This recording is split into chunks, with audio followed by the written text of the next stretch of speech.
মমতা সোমবার দিল্লিতে যাবেন কি যাবেন না সেই আবহ সেই প্রশ্নের উত্তর মেলার আগেই কার্যত তৃণমূল কংগ্রেসের তরফ থেকে বিক্ষোভ মিছিলের ডাক দেওয়া হয় পদ্মপুকুর এলাকায়। আর সেখানেই ওঠে একাধিক প্রশ্ন। পুলিশের অনুমতি না নিয়ে জমায়েত করার অভিযোগ ওঠে, সেখান থেকে তুলে আনা হয় কুণাল ঘোষ বৈশ্যানরদের, আর তৃণমূল নেতাদের গ্রেপ্তার করে পুলিশ। আর তাই নিয়েই উত্তেজনা ছড়ায়।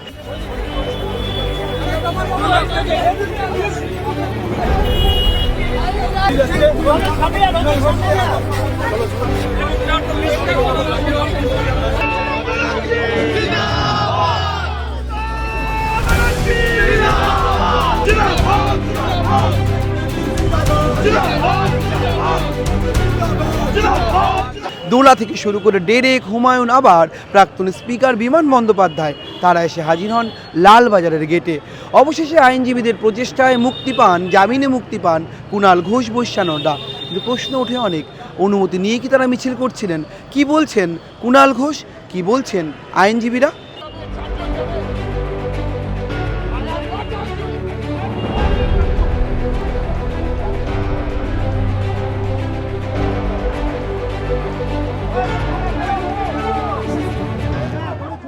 আমাদের ছেলে মেয়েরা কোর্ট যখন বলেছে মিছিল করা যাবে না, তখন তারা অবস্থান করছে শান্তিপূর্ণভাবে, only to extend hour solidarity to the students and youth for justice.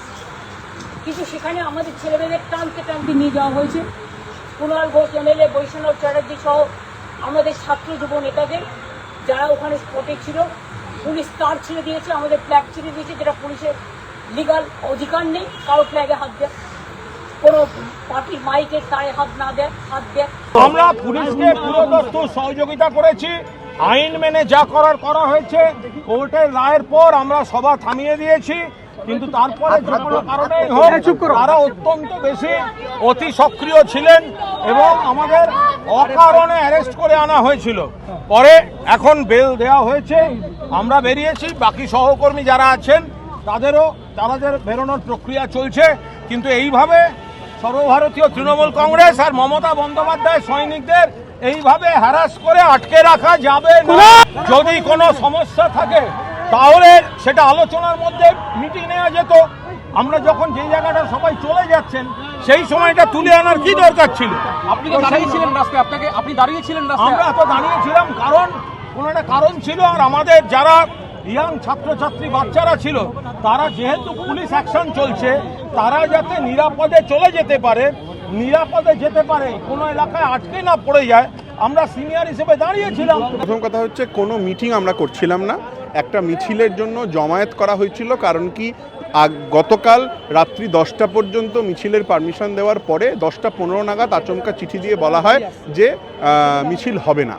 সেটা আমরা চ্যালেঞ্জ করি। চ্যালেঞ্জের সময়টা 3টের সময় নির্ধারণ করে হাইকোর্ট, এবং যেহেতু 3টের সময় হাইকোর্ট সেটা নির্ধারণ করে, সেই জন্য মামলা চলাকালীন যদি পারমিশন পাওয়া যায় এই আশায় ছাত্র যুবরা একটি জমায়েত করেছিলেন, শান্তিপূর্ণ রাস্তা না ব্লক করা জমায়েত।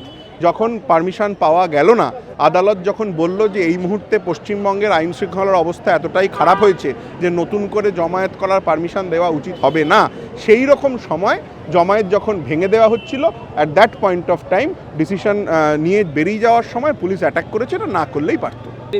গ্রেপ্তার করেছিল, জামিন হয়ে গেল। দেখুন, যে রাজ্যের যে দেশের পুলিশ কি বলে দিল্লিতে ছাত্রদের উপরে লাঠিচার্জ করবে, তাই ডবল ইঞ্জিনের সরকারে ডবল ইঞ্জিনের অত্যাচার হবে, এটাই স্বাভাবিক, তাই হচ্ছে।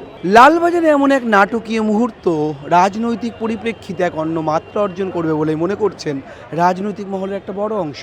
এখন দেখার এই গ্রেপ্তারি, ফের জামিন, ককরোচ জনতা পার্টি, ধর্মেন্দ্র প্রধান সব কিছু মিলেমিশে কালীঘাট বনাম ঋতব্রত তৃণমূলের দ্বন্দ্বকে পেরিয়ে এই বিষয়টি ঠিক কত দূর জল গড়ায়। ক্যামেরায় সুমন দাসের সঙ্গে রমেন দাসের রিপোর্ট, সংবাদ প্রতিদিন.in।